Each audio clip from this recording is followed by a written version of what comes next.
Hello and welcome to episode 57 of the Boxing Social Podcast in association with Betfred. As always, remember to like, comment, share, subscribe and all of that. I've got a panel again. The likely lads. Obviously, we've got WBO Super Featherweight Champion of the World, former Barry Jones. He hasn't still got that title. Former Barry Jones. Former Barry Jones. Who am I now? Yeah, you're still Barry Jones, but he used to be the world champion of this entire earth. And we've got a debutant, Boxing Social's very own, Ayman Khan. Now, I could probably say long-awaited debut. Yes. Because you were supposed to be on it last week. Without wanting to throw you under the bus too much, you were supposed to be on it last week and you went to the wrong studio. Oh. It's a rite of passage, isn't it? I wasn't going to say it, but we're less than a minute in. I thought we'd just get that out of the way. But you're here now. That's all that matters. Can I just say something? Yes, sure. Google Maps. I did use Google Maps. It was Uber. I put in the creep. Oh, Uber done me today. I was late today because of them. You had your own issues, but yeah, like you said, rite of passage. I'm here now. I'm very happy to be in your exalted, esteemed company. Barry Jones, Declan Taylor. What more could you want? And when I'm not watching Stranger Things, I'm watching the Boxing Social podcast. Yeah. Funny thing about Stranger Things, actually, that song Kate Hill, "Running Up the Hill," that's come to storm the charts. That was #1 when you won the world title, Barry. Now that is some knowledge. It wasn't actually. It's just a good story. That was like in the 80s. Yeah.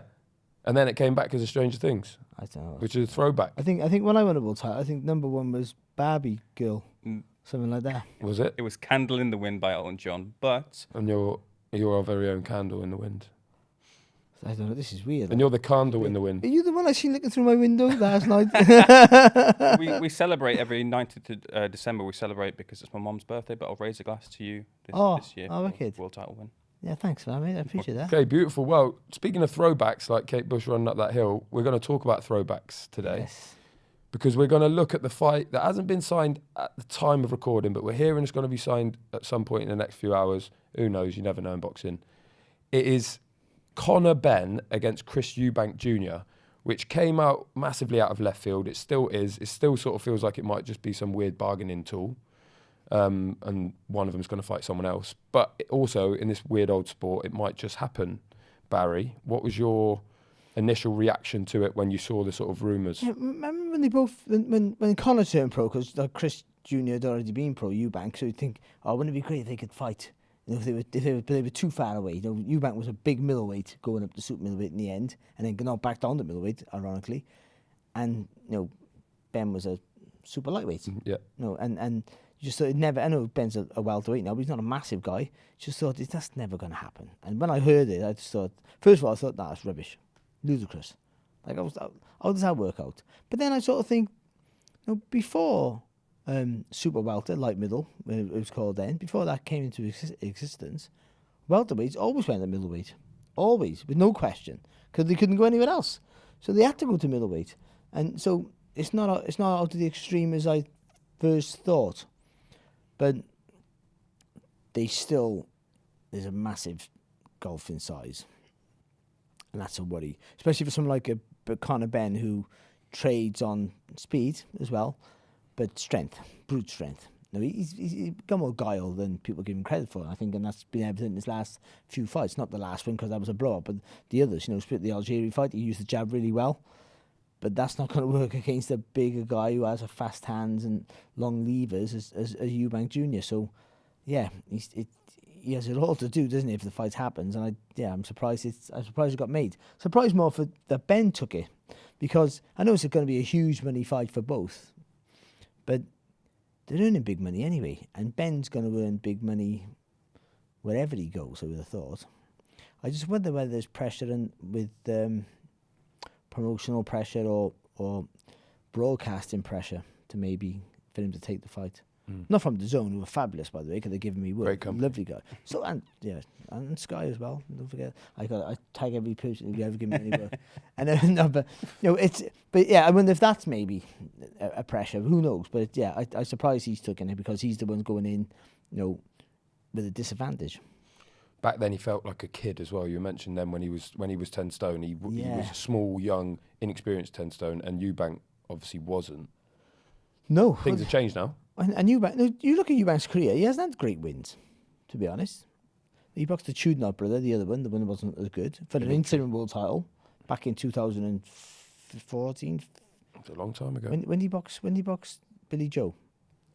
That would have been 2014, maybe Yeah, 13. yeah. Was it? So, So the Fury, which is all, wasn't it? Yeah, and then he beat Korobov, but that was a not an inconclusive win, to be fair. I'm trying to think who he's beaten of any note. The Blackwell fights were domestic level. The Blackwell fight was a good win. Farrell. Yildirim fight was a good win. In retrospect, Away, of course. Yeah.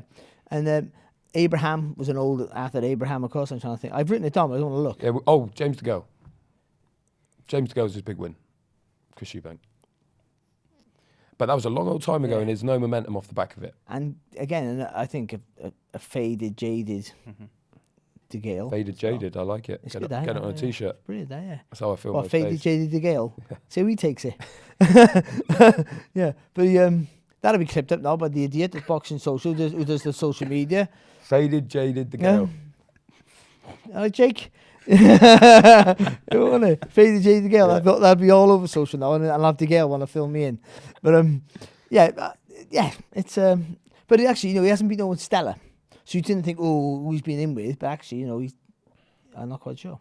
We'll get into nuts and bolts of the fight in a bit more detail later. But Ayman, what was your initial reaction? Much the same, just surprise and a bit unsure about it. Yeah, pretty much the same thing. Barry's kind of summarised it very well, but it's just like you kind of listen to the promotional talk about Conor Benn's career in the lead up to this, and from Eddie Hearn's kind of talk, it's very much been a sense of Conor's on his own path. He's not looking to have fights with your Avanesians or these are the type of fights. He's very much on his own path in terms of getting the trajectory to the world title. But it kind of strikes me as of a move for a fighter that's got nowhere next to move because of the world scene, how it is right now. You've got Spencer Crawford up there, so he's not going to jump up to that fight. He can't get an Avanesian now because it's promotionally that's not going to happen between the two platforms or between the two promoters. So where does he really go from here? You can have the holding pattern of a Guerrero fight, but the fans are going to sigh if they hear another Guerrero fight because of the opponents that he's had before. So where really could you have gone with it? And that's when the legacy and the history comes in, where it's one of those fights where, in prospect, if you think about it, it makes a lot of sense because of the history, of course, but then it crosses over into the mainstream. And when you make money or as a fighter, what you want to do, especially in this day and age with social media and the way you can raise your platform through crossing over. If you can get over to that mainstream, which is what the Eubanks have done over these years, they've been on, Louis Theroux's. There's a generation of people that know the Eubanks from, like I said, Louis Theroux, speaking to Lady C in I'm a Celebrity, or Gogglebox. Like, they've crossed over into the mainstream. The Benns have kind of been more in the background since, obviously, Nigel's moved over to Australia. So they can kind of capitalise upon that. You can see them straight away when they announce the fight or having announced the fight, like them on Good Morning Britain, again, crossing over to that mainstream. And I think that's the next logical step if you look at Benn as a commodity and asset. And I think that's what they've gone for, especially with, like Barry mentioning, the launch of DAZN. We know that it's not confirmed yet, but Usyk KJ2 will land on Sky Sports. So they need something to launch DAZN with in terms of pay-per-view. If that does land on pay-per-view, we don't know yet. There's the KSI Wasabi fight that's landing on pay-per-view. But they need something for quote-unquote proper boxing to launch that with, and that logically makes a lot of sense. But then you look at kind of the actual fight and the metrics of the fight and the health of the fighters on both sides, considering the catchweight that they're talking about, and then you kind of think, where are we going with this? And that brings up a wider debate with it. But initial reaction, a little bit confusion. Yeah. You alluded to it there. The point of this fight is the history, isn't it? And that. It's nicking your job. He's not coming back again. The point of this fight is the history, and that's that Nigel Benn and Chris Eubank Sr., English, maybe the greatest, most memorable, most visceral rivalry in British boxing. And everyone, like you say there, Ayman, everyone sort of knows about it, whether it's your mum or your nan or boxing fans. It's a long old history, and it's one of them where you sort of do anything to rekindle that, which is kind of what we got here. Their first fight was an epic fight, of all proportions. November 1990 in Birmingham. I watched it on a ferry. That's very nice. I've watched a lot of Eubank and Benn fights, like through chip shop windows. This is true, But I watched that one on a ferry. I just boxed an island in Castle Bar, of all places. Oh. I stopped the kid. Obviously. Poor kid. Being stopped At the by bar. me. At the bar, at Castle Bar. Right, and we were back on the ferry, and I watched it on the ferry, the first fight. Unbelievable. Just the commitment to both. Like, you just couldn't get over it, could you? And that, and really, because Eubank it looked like vicious at a lower level. But this was like a test you thought, oh yeah, he's not going to come and stuck against Nigel Benn. But Nigel was a monster, horrible. He didn't know him, by the way, but he came across his whole demeanour, that Mohican haircut thing, and he'd be shouting and screaming every time he'd knock someone out. There was no empathy towards the guy on the floor. It was like, he's almost stood over him, like, you know what I mean? And it was just like, he was a monster. He made loads of mistakes, by the way, but you just thought, Eubank here, who looks powerful, but a lot of bluster. When he has it put on him, he might crumble. He at that point, it was his first fight. Remember, after he lost to Michael Watson, Ben went to America and had a little campaign there. And I believe that Eubank little campaign, had some great wins. Great wins. I think he beat Iron Barkley in like a round, and that was the fight. Doug DeWitt. Doug DeWitt was a good fight. That gets underrated. Yeah. He beat Doug DeWitt to win the title. Yeah, and then Iron Barkley, which is a little bit of a controversial stoppage, but he had them all in loads of trouble. And that was his first fight back in England, was the Eubank fight. So that what you alluded to there, it sort of was set up like that. And and that first fight proved. And it was great. But and then to get the second fight, it seemed like for ages, but it wasn't that long, I don't think. What was it, 93 the second? It was 93, yeah, so 93. 3 years over, 3 years on, yeah. Yeah, great. Old Trafford, and I think it's well known that every single person who boxed on the undercard was a proper legend. Elite. They only accepted the So obviously, I boxed in Old Trafford. That's the truth. You know what I mean? I don't want to. The theatre of dreams. It was only 5 fights that night. Did you get a ferry there? Only 5 fights. What number were you? I know all these big cars now have like 25. There's only 5 fights, so I was on. So I pretty much I'm first is best. Yeah, definitely. I'm That's how boxing works. I'm the best. Like first, I'm the best. But I boxed a kid called John. I was an opponent, by the way. I was undefeated, but I was there to get beat. I boxed a kid called John White from Salford, who's trained with Robin Reed. Good big puncher, apparently. I ran around so much you couldn't get near me, but I dropped him. Bless him. But I boxed great. But I had a week's notice for that fight. I was in. So the week before, Frank Bruno had lost in a really gallant challenge to Lennox Lewis in Cardiff Arms Park, the old National Stadium in Cardiff. And I was sulking. I was watching that fight, eating curry and chips in the Glamorgan Wanderers Rugby Club, which is by my house, sulking. Why am I on this bill? I always sold loads of tickets. It's in Cardiff. I'm not on it. Joe Kazagi had his debut. I think I'd been boxing for 12 months or just under, or just over, sorry. And I'm sulking. I'm not on this bill. And I get a phone. And then the next day, so less than 7 days, my trainer, Pat Thomas at the time was my trainer, said, "You're boxing next week."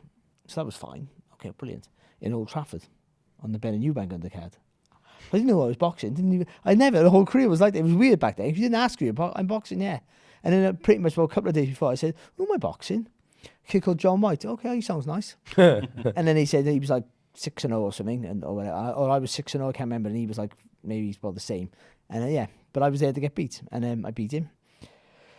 And that's pretty much the story of the show. That's what most people remember about that night. I always remember. The main event was only a draw. It took ages to start. It was raining. It took ages to start. No one would sit down. So the fight was delayed. It was on ITV, by the way. 15 million people watched it. 15 million people. No, I think that's only topped by... Staggering. Well, I think McGuigan topped that, didn't he? Yeah. But no, it was a huge event. They only showed the one fight, and but it started late, and no one would sit down. All the people ringside, no one would sit down. Like, sit down. Anyway, the fight wasn't a great fight, and everyone thought, I think, and I did as well, thought Ben did enough to get the win, but he never. But anyway, behind it, this is not a great story, but it's a story anyway. So I'm young, I'm like 19 or whatever, 20, and I'm behind the scenes, and so you're in the changing rooms, by the way, and Ben had the manager's office as his changing room, and I think Eubank had the home dressing room to himself, which is huge. But they've passed each other in the corridor, and I've gone, "Dad," I mean my father, I go, "Dad, what's this now?" So my dad's held me back, and we think, no, they hate each other. No, they're gonna like this. And also because Ben thought he won as well, they walked past each other. This is gonna be murder. This is just gonna kick right off. And they just looked at each other, and they just went and walked past. And I thought, it's a scam. Yeah. It wasn't a scam, but at the time I thought, this is what? That sounds like Hey Fournier. Hey Bellew. All mates together. Nobody wasn't a Chop scam. that one up, Jake. I don't think they loved each other. Yeah, thanks. Yeah, go on, Jake. If Jake's singing, you're asking for this. Yeah. But they just passed each other, and I thought, it's just all about the money. They didn't like each other, and that's true. But I think this massive hatred might not have been as real as it seemed. Or sometimes after a fight, the release is there, and you got more respect for somebody. But they almost grinned at each other like we've just cleared £1 million each. Back in '93, by the way, 2 Brits boxing. No, like who were not the best in the world, good world class, but not the best in the world because you got Roy Jones and others around. So like you're thinking, and James Toney, people like that around. So you're like, you're not the best. But they just cleared like £1 million each, with 16 million people watching them. It's like, it was just unbelievable. But it was a great experience for a young man. Them experiences. I tell this all the kids all the time. Being on a big bill for a young fighter, you're on early. Just being around, seeing things behind the scenes, and just being there, you think, I want some of this. Like you very rarely get it. That's the truth. But you want to be. It helps you. You're always inspired to want to be the greatest fighter you can be, or the best fighter you can be. Everyone wants to be a champion. But when you see these world class fighters do it, what happens around the scenes and how they react and conduct themselves, and just being the occasion, you just go, imagine having this. Just imagine this, and it was a good night. But ultimately, I think they probably felt the same when I boxed, being around me. Yeah, I think he did say that because when he beat Joe McLennan, Nigel Benn did say that he saw you at Old Trafford in the sort of bowels of Old Trafford, and he said, "That's my inspiration." I wouldn't have got through the fight. He's my guy. Yeah. Yeah, I understand that. Yeah, that's what he thought of that. Anyway, I don't know if that's 30 years on nearly next year. 30 years since that fight happened. Is it really? And the thing is, I'm not that old though. Yeah, you are quite old, mate. But Ayman, you obviously running about scuffling, getting interviewing these people, and I don't know if you agree, but those two, there's always something about them. When you go and interview them, they just got something about it's intangible. Eubank Senior, we sort of got more access to him over the years because he was here, and Nigel not so much. But when he's over, he's over. There's something about the pair of them that is like people love it, and it's gold for when you're doing interviews, and it's gold when you're trying to generate content. Yeah, myself personally, I haven't interviewed either Nigel or Eubank Senior. But it's coming in the build up to this. Hopefully. But no, I've seen past interviews of your likes of your Robs or Ben, a friend of mine who also has interviewed. Specifically, if we're talking about Chris, it's personality at the end of the day, and there's a lack of personality in boxing that you can see right now, which is why when you can make a fight like this and you can bring in these outside fighters who've obviously not been in boxing for a while, you instantly get you capture the public's imagination there with the personalities that they bring to the show. Chris Eubank Senior himself is a show, and he sells just off of the back of his own name. If you take a look at the idea of the actual press conference, you have an Eddie Hearn sitting centre.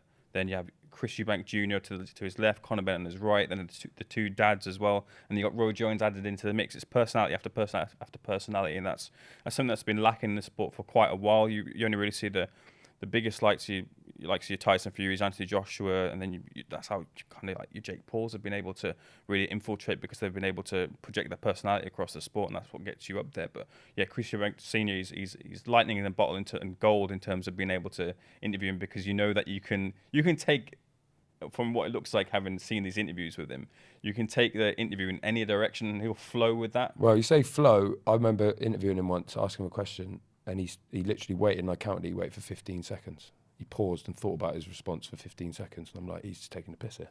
But people love it. I envy that. Yeah. Sometimes you wish you would have done that yourself. Yeah. Yeah. And that's you think. Yeah. Yeah. But you're right, that presser, and you can just see the numbers. And that's obviously what everyone's thinking is surrounding this. And also as well, like Conor and Chris Jr. are mini-me's of their dads. Actually, they might not be as intense, and obviously they're the first, so they're the most unique. But they are very similar in ways. Like Conor has had issues with me, Conor Benn. Not in the last week, not gonna film me in or anything. Couldn't catch me. Well, might not. No, but you might know. Yeah, they'll clip that up. Conor Benn couldn't catch me. He'll be at your door later. But because he takes everything personal. Everything. Whatever you say, I didn't say anything bad about him. I just said something like he's the most improved boxer. Don't clip that up. Yeah, you've got to stop saying that. Everyone's got to stop saying that. No, he hates but I think I might be the first person he heard say it. I wasn't saying I was the first, and he took, because he was, and he is. I said that was a compliment, a huge compliment. It's from the Formella fight, wasn't it? He looked phenomenal. Yeah, but just massive. I think before he was improved a bit, but because at the beginning he just looked like a gimmick to be honest, at the beginning. Don't clip that upon me. But either way, he did at the very beginning, and he's he's just been massively improved. And I mean, the steep has been like that. The improvement has been massive very quickly, and he's learning. And now the way he boxed against Algieri, forget who he was up against. The way he boxed was brilliant. He boxed really well, used a jab, and went through the stages of how you should break a fighter down, and then caught him with a great shot. He did everything perfect for his style, for his ability, everything perfect. And I thought that from where he was to where he is now, never thought he would have got there. And so, it's unbelievable, But he has to be angry with something. That's what I'm trying to say. He has to be angry. And I spoke to him in Cardiff. I said this, and he said about that, and about the issues and stuff. And he said, I know, I don't have a go. I know I like you and stuff. I go, no, listen, like if it helps you, as long as you don't say anything, as long as you're not rude to me, if it helps you, take whatever helps you. He needs to be angry, like his dad needed to be angry, but his dad had a different lifestyle. So his dad had his past life experiences, like most boxers. None of us come from privileged backgrounds. Like Ben and Eubank Jr., Ben Jr. and Eubank Jr. both come from privileged backgrounds. They didn't have to box. They're unique in their own right, because it's very rare you get two sons coming from middle or upper class background, from rich dads, who decide to box and actually can both box quite well. It's a unique situation of its own. But they got nothing to draw on. I mean, we all got issues in our life, but they haven't got the poverty or things that we've seen growing up to want to drag you out of the shithole and get to a nicer area. That's what it is. Most boxers just want to be able to buy a house or a deposit for a mortgage to buy a house. That's all they want, because most people boxing can't even afford that. The aspiration to have your own house is too steep. People just think that's crazy, but that's true. It's not all about making millions. Someone just want to get out and be able to put a deposit down for a car. You'd be surprised. My first fight was £300 cash. I couldn't believe it. Over the moon with that. 300 quid. No, even in 92 when I had my debut, that wasn't a lot of money, by the way, and that wasn't even the going rate. But I got the box in Cardiff on my first fight at home in front of my friends, not fans, they were friends. I sold many tickets I sold, and I got £300 cash. It's not a bad day's work. That's what I thought about it. So, but kids now would just go. Kids doing big promotions. Right? So either way, these two, like Ben needs to be angry. The Eubank, I can't remember the tangent again. Eubank Jr. has the same dismissive nature as his dad, which winds you up. Certainly winds up with something like a Ben, dad and son. When he's trying to be angry towards you and going, I'm going to tear your throat out, and Chris Jr. and Senior both going, you're very angry. You know what I mean? They just dismiss you. All your things go, Anyway, I was saying to him, and you just go, what? And again, you have that volatile, personalities, and they'll just be brilliant. You don't need the dads. I mean, you have to have the dads to sell it to the wider audience, I think, and that brings it in. But I think Eddie Hearn, if it goes on DAZN, I presume it's going to be there, I would have thought. I would have thought, to me, don't know you, but you just seem that's the case. But I think you don't need any more characters to otherwise there's too many big characters. Like Eddie Hearn's a bigger character, too big of a character at times, as Frank was in his heyday. He was too big of a character. All the focus is on him then. You don't need that now. You have 4 people there. Get rid of Roy Jones. get rid of the best boxer, one of the best boxers ever lived. But I mean, for this fight, just focus on the dads and the sons. Don't have anyone else there. You don't need anyone else. You need someone to chair it. I get a nondescript person who nobody knows to chair it. Like you, Deck. Yeah, that's perfect. I'll take it. 300 quid cash. I'm the nondescript one here. You guys are the. Yeah, you get the 300 quid. All right, let's look at the fight itself. We don't know what the weight and all the that sort of stuff, but we're hearing it could be at 156, could be at 154. Either way, both of those seem very light for Chris Eubank Jr., who obviously, like you mentioned, has boxed at super middle. It was always far too comfy for him. But he seems like he's tight at middleweight. Like he has to fight to get there. So and he's 32, by the way, which you start filling out. Even there's their own path, but and people fill out when they're 26. But most people, by the time you're 30, you're starting to fill out. And making that way continuously is a strain on your body. And to get down, thinking like you might get down to 159. They got money a couple of pounds off there now, but 158, you got money £2 off 156. But that £2 when you've already drained your body can be too much. And also the rehydration clause, which it shouldn't be a lot. I don't like rehydration clause. I think rehydration clauses, check weigh-ins, are all dangerous. Dangerous, yeah. theoretically they're correct. Check weigh-ins, make sure you're making the weight safely. But the boxers will just crash the weight twice to make the weight. Gives you less time to rehydrate properly. They'll crash the weight a week before, check weight a week before, they'll crash the weight for that, and then they'll eat more, and they'll crash the weight again for the other one. So they've had to make the weight twice. And they'll put their body under intense pressure. So that's just the truth of it, to be honest. Really, I don't know how it gets better, but either way, I think the rehydration clause, I don't like them. But if that's in place as well, which to be honest, Ben's going in for a disadvantage, so he has to really ask for as much as he can get.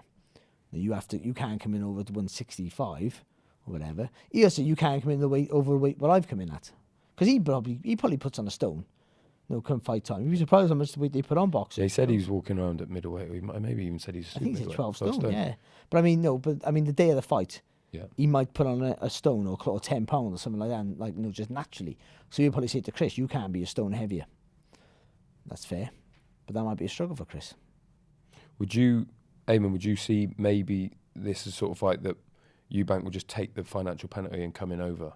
Yeah, 156 is going to be crazy for him to try and make, and he'll just make 158 or 158 and a half and just go, fine, I'll take the fine sort of thing. I was literally just about to say the same thing. That weight clause can't be strict. It can't be the weight clause. Either you make this weight and you keep to this weight, or the fight's off. It can't be that, because the fight obviously brings in too much money. So it has to, like the rumours were about with Khan and Brook. Brook had to weigh in weigh in a certain weight, but I think it was said that afterwards it wasn't the case by Khan. But yeah, I think that will probably play into Eubank Jr.'s hands if he can kind of fiddle with, pay a penalty for it, and then come in at a higher weight if possible. I think that's probably the best route. It's a bit of a strange situation to make the fight, because you've got Conor Benn, who's, like we mentioned here, at welterweight, and he's jumping up, which is a danger to himself. So the answer to make the fight is also put in danger potentially Chris Eubank Jr., which is, it ramps up the stakes as fans or casual fans who don't know too much about weights and they're not really bothered about that sort of thing. But when you're observers and you're within boxing,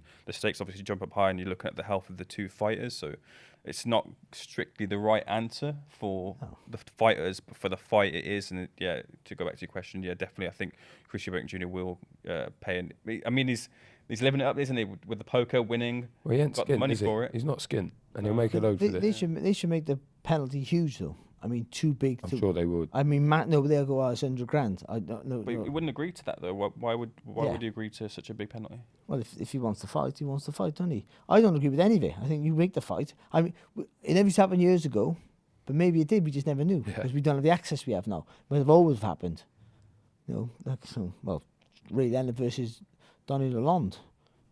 Box for two weights at the same, two world titles at light heavy and super middle at the same time. So you made a big light heavyweight get down to super middleweight, and then probably one allowed to put on a pound. You know what I mean? That was the thing, because Leonard was probably weighed in at 11.8. We've seen it even more recently with Canelo and Pacquiao and stuff. But when you're the draw and when you're the money, you can do that, can't you? Yeah, but who's the money in the draw in this fight? Yeah. The point is that Conor Benn he's not necessarily the draw, but the two of them together, they both know that's where the money's at. So you sort of have to make some, I don't know. It feels like, to me, Conor Benn is going, fine, I'll box this big guy, but on these terms. So it's about meeting in the middle, and that's maybe why it's taken quite a long time to make. So I don't care. Yeah. I mean, Conor Benn going for a world title, I love that, because he's going to win loads of money, whatever, doing that. Eubank going for world titles, I love that. This fight now, it's not a joke fight, it's a serious fight, but because they're playing around a little bit, we'd all do it for the money. I'm not digging them out for that. Then I don't care who. If he got a rematch clause and he doesn't make the a rehydration clause, he doesn't make the weight. I don't feel sorry for Conor Benn. I feel he's been hard done by. He's not cashing out. He's taking this fight solely for the money. It's not revenge for his dad, and it's nothing like that. It's solely for the money. You can't blame him. But there's no other reason why these two will fight. There's no ambition to want to be a world champion in this fight. I'm not saying they got ambition to be world champions, but this doesn't help you get a world title fight for me. I don't think so. Does it? Maybe it does, but it shouldn't. The career path that Ben's going now, he's in the top 10 in most organisations. He's on the cusp of getting a world title shot. That's the weird thing, isn't it? Because as well, carefully curated path to that point as well. Because they've been called him like Avanesian and Kelly, and there was all these fights that they haven't done very specific route and clearly thinking about it. Right, we'll have a southpaw now. Right, non-puncher there. Right, this guy's slightly older, slightly cleverer. Like, it's obvious, and they've done a great job. So then this is a weird one where they've just gone, here's a middleweight for you. Like, it's almost like they've gone, ripped it up. He's a big middleweight, Yeah, who has fast hands, can take a good shot, by the way. I don't think he got his dad's chin, but who has? But yeah, he takes a really good shot. And he's got a good engine. But he's not the biggest puncher, Eubank. Eubank's one of those guys who looks like when he lets his hands go, you go, oh. He's like going to punch holes through walls. But actually, and then the guy, he rattles off a 5-punch combination. Bang, bang, bang, bang, bang, bang. I missed one out. And then you go, oh, the guy's still standing. He looks like he hits harder than he actually does, I think. But he still hits hard. He's still big, and that's against middleweights or super middleweights, isn't it? But I think his speed will be faster than what you think. Oh, coming up in weight, you're the faster fighter. I'm not sure whether that'll be the case.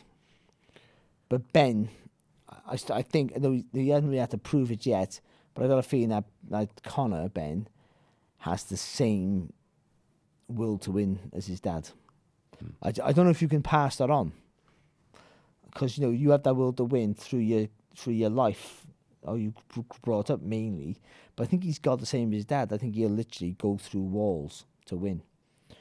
Like, you can't teach that either, unfortunately. You either got that or you haven't.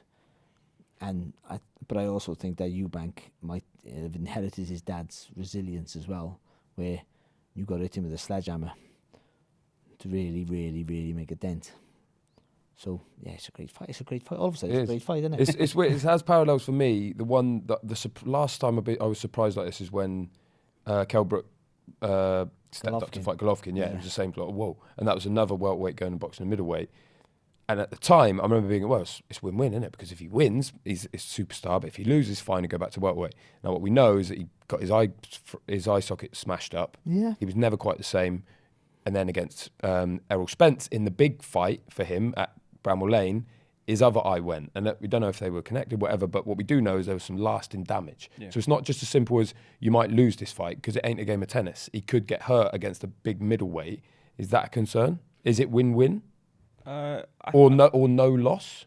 I feel the Golovkin and Brook comparison is a slight bit unfair, considering I understand obviously the comparisons with jumping up the weight for Brook and the opportunity that was there with, coincidentally, Chris Eubank Jr. losing his pen during that time period. But Chris Eubank Jr. isn't Golovkin, which is the easiest thing to say. Very true. In terms of fighters, he doesn't have the ability to close down the fighters like a prime Golovkin does, or even a Golovkin does now. But then Conor Benn's not a Kell Brook at this point. Sure, but he's got a lot more movement. He's shown the improvements that he's shown, and I think one of the things that you've got to say is, like, Tony Sims is someone who's very cautious in terms of matching his fighters, and will only put his fighters in if he knows that either it's a win-win or no lose, like you mentioned, or there's a very plausible chance that his fight is going to win in a fight like this. And if this fight goes ahead like it's saying it is, then that's a big check mark for me that Tony's given that go-ahead for it. Maybe it is just the money side of it, but I'd like to think it's more of the fighter side for it. And then you've got like the likes of, in the gym there, John Ryder, super middleweight, accomplished super middleweight, someone who they call him the bar. He's the bar there. So if you're ready, if you're good enough, you spar John Ryder, you learn from him, and you can handle your own. And obviously that's something that Conor's been improving, impressing, and excelling in for them to take that step. So no, I've heard he's been having very competitive spells with John Ryder. That's a great sign. With that said, though, it's like, damage is the real big red flag, possible red flag that happens in this fight. And you'd hope that the fighter, specifically more so in Conor's perspective, his camp have got the best interest of the fighter, which I'm sure they do when it comes to that, them actually fighting the first bell goes, that they're measuring the damage he's receiving from moment to moment, which I'm sure they will. But no, like, if he comes out unscathed, then, and he loses, no problem. Can drop back down to welterweight. Has a fight's happened. He's got some money. He can set back down. He can have another fight at welterweight. Say, he's coming back down from welterweight now. He had a hard one with Chris Eubank Jr. The fans would be all right with that, I feel. So in that sort of sense, in terms of his long-term career, you've got that planned for him. If he loses that fight, if he wins that fight, that's massive. That's absolutely massive. Again, we talked about crossing over into the mainstream. That's big. You're there now. one marker for me for fighters who are planned or tipped to cross over to the mainstream is they got the Beats headphones around their neck. Yeah. Once they've got those sponsorships, like that's the guy, that's the person they're putting money into, and he's already had that. Definitely that, yeah. Once he's done that, then he's ready to go. He's on pay-per-view from then on, as long as it's a decent enough fight. He's got the interest of the people, and he's making a lot more money than he has before. So if he wins that, that's massive. Even if it's a draw, like again, he hasn't lost in that sort of sense. So, but yeah, it has to come at the cost or the least cost in terms of the damage that he's taken, because no one wants to see Conor come into this fight and then come out with those injuries, which, like a Kell Brook or for other fighters in the past, you know, they carry those damages that then curtail their career, like you mentioned with the Kell. It's funny though, you say Eubank is no Golovkin, that's true, but Eubank still wants a Golovkin fight. He's still in the hat for it. He still has aspirations at world level, and he should have, but this sort of fight doesn't really...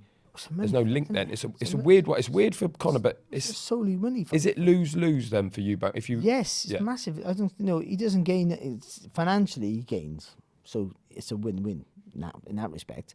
But no, but I mean, it's a bigger. At his age, obviously he wins 25. Is it? That's right, 26. Wins 32, 33, something like that. But it's a bigger loss for him. He loses to a naturally smaller guy with massively lack of experience compared to him and others around him and his weight, and any talk of him boxing a Golovkin or anyone good at Charlo or anyone good at middleweight is more ludicrous than it is now. Because even now it's a bit of a, hang on, you're a good fighter, and he is a good fighter, but everything's Golovkin's on his in an old people's home now. They're talking. I didn't think he looked that bad against Murata. Murata's a monster, by the way. I mean, he still bashed him up. First 4 rounds were very... Yeah, but he don't start fast, ever. I mean, yeah, except Canelo, because Canelo forced it. But, I mean, he doesn't start... He's not a massive start. And he's off balance a bit, but he's been out for a long time. And he might be because he is older and all those things in place. But, I mean, he's still a tough guy. And he's still the best there now in middleweight, still. He's still the one to beat, including Charlo. Around that time, though, Eubank... weirdly was calling out Kell Brook, and it was like, okay. And now, today, I seen him tweeting calling out Jake Paul. So it sort of shows you where he's at. Yeah. Because he's been banging the drum, and but it just hasn't quite... He doesn't care. I don't think he cares. He wants to be a world champion only because that brings in money. I don't know, by the way, but that's how it feels. Some people just want to be a world champion and then hopefully the money comes later. Or not agree with the money. Like Joe Cordina, I want to win a world title, he said, and now it's about securing the financial future for my family. But you've got to get the world title first for most people. Yeah, Tony Bellew was the same. Because that world title means is bigger than you. But he's bigger than world titles in the UK. So he's a bigger name than most world champions. No, as is Conor already. So, they're just looking for big fights. Conor genuinely wants to be a world champion, I believe. I think he has that aspiration that he wants to be a world champion, where Chris would like to be one, but he realises, clever or doesn't care, that it's irrelevant if he wins a world title, because he'll be remembered longer than most other world champions in his country. Because of his dad's name, but because of himself, and because of social media now, and what he has followers-wise, is probably a stupid amount. Probably one of the most followed boxers on social media, I would imagine, I guess. But...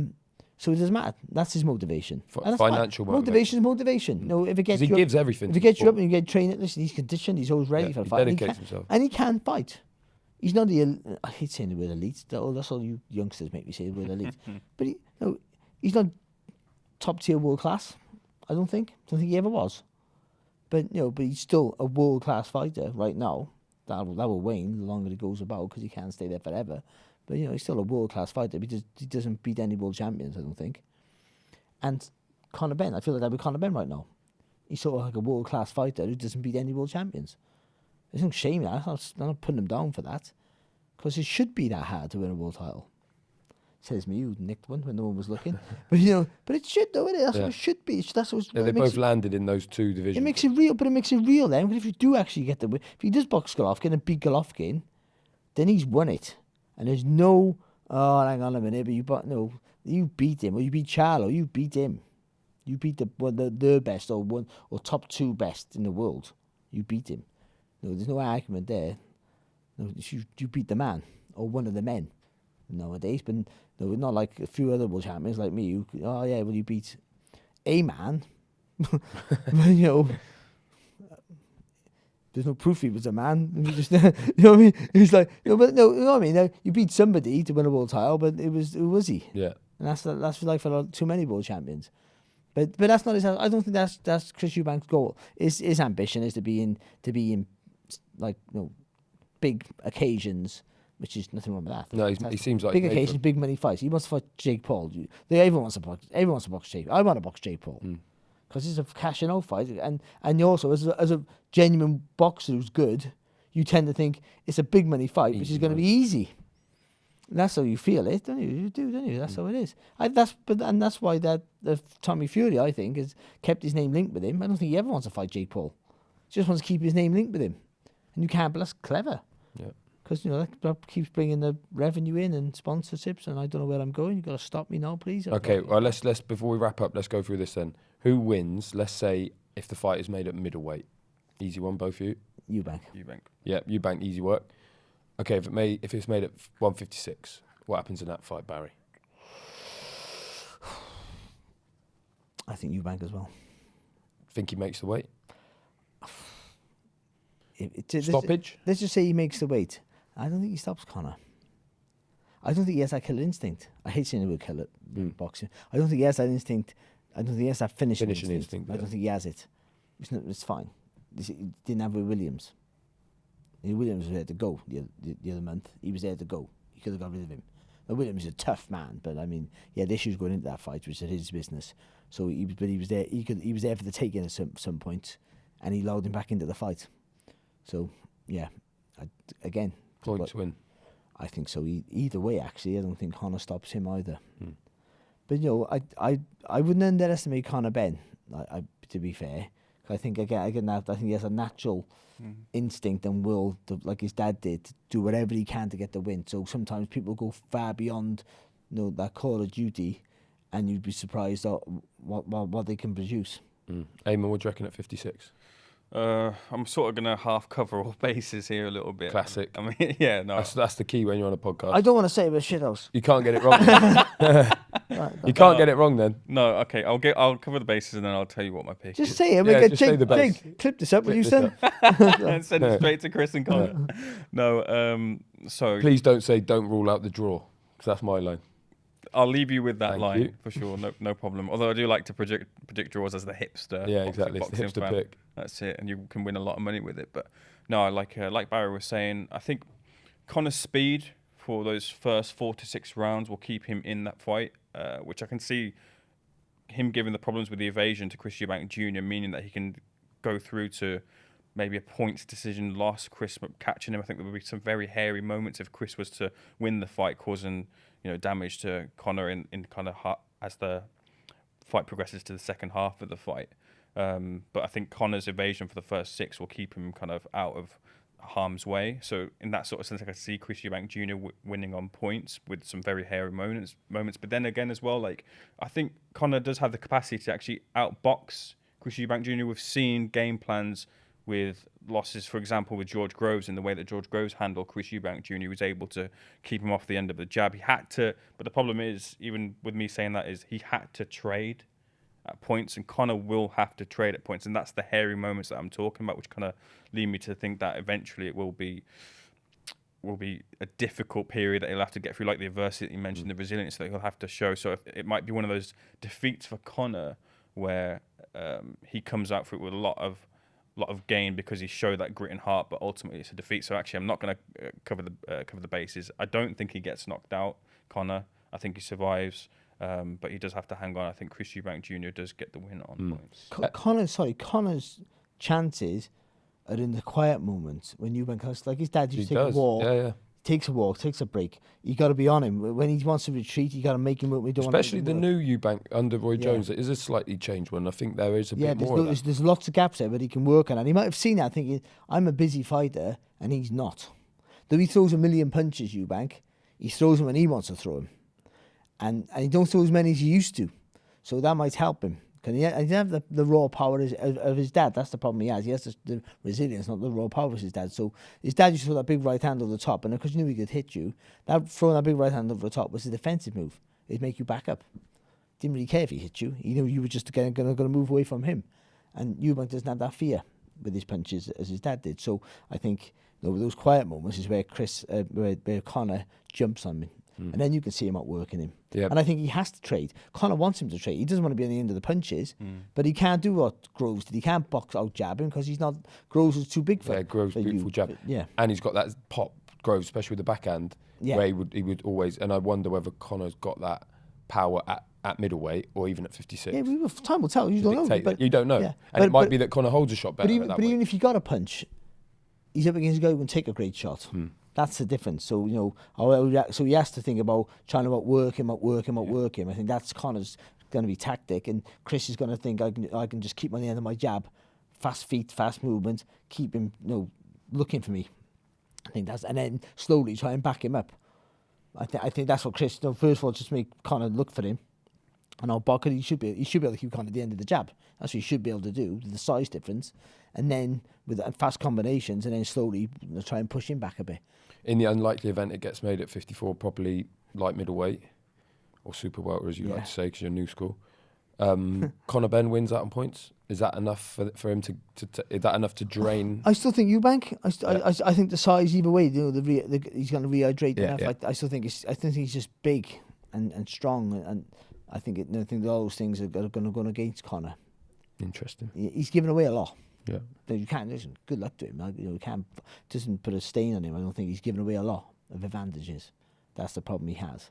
He's not boxing a big welterweight here, and going, I'm boxing a big welterweight. So he's big, but I can work him out. I can wear him out. He's boxing a guy who's not a welterweight. Never been a welterweight. Nowhere near. Never been a super welter. Like middle. Nowhere near. He was a big middleweight, Chris, when he started, and he's gone up and back down. And it's a big ask for Conor with that size difference. But then again, like I said, before light middleweight came into the it's been done. Rankings, it's been done by many before. Yeah. At 54, giving Conor Benn more of a chance. That's enough. I think I'd pip Conor. I think that's draining down Chris. You stop him? Quite a lot. No, it wouldn't stop him, but I think more going on with what Barry Jones was saying, just outworking him. Barry Jones. Barry, I'm right next to you. Barry, sorry. Thanks. As Mr. Jones was saying. Worse. Outworking him, shooting down to the body, being movement, fleet on the feet as well. I think that's the type of thing that... and then across all these fights, Barry was mentioning, Chris maybe not having that instinct to finish off the fight. I think it might be the different side of the spin with Chris, is that he likes to goad more than he likes to go for the instinct. Like, have the fight on the ropes, know he's there, and keep him there with Chris. And I think those sort of things across these fights, but specifically more at the 154, when Chris does land on Conor, that's a big shot for Chris, and he'll smile and he'll dance and he'll do his alley shuffle, but Conor's outworking him. Conor's hitting to the body, Conor's getting those points and rounds in the bank, and that's where I think Chris Eubank Jr. tires more because of the weight drain, and Conor's able to capitalise upon that. Well, gents, I mean, I really fucking hope it gets made now, because we just nattered on for nearly 50 minutes about it. If it doesn't, massive waste of time, apologies. But if it does, there's gold in there. Thanks, boys. Really appreciate your time. Did you say your opinion? I think I agree with you two, but don't rule out the draw. No, I think the fight gets made. That's safe for Jake, Dan. Yeah, exactly. I think the fight gets made at 56, and Eubank comes in a bit heavy and outboxes him. I don't think he stops him. Outboxing probably wrong, but outworks him. Yeah. Bigger man sort of job. But that remains to be seen. But we'll hopefully we will see. I mean, it's a massive, great fight for British boxing, no matter what you think about it. Big occasion. That's the thing. That's what you're talking about. And it's needed. A big occasion. It feels like we need one. Yeah. And you're right. Is whoever wins it. If Conor Benn wins, does it feel like we need one? No. Nah. Every other week, no. Yeah. Well, you say that when you. Yeah. I think so. I think we lost a big deluge of big names that got in the papers, and we ain't got many at the moment. Conor Benn is in waiting to do that. So he wins this fight. I mean, even if he loses this fight. But we'll see. That's enough of that about a hypothetical fantasy fight, which it is at the moment. But hopefully by the time this goes out, it's not any longer. Appreciate your time. Thanks for watching. Take care of yourselves. We'll see you at the next one.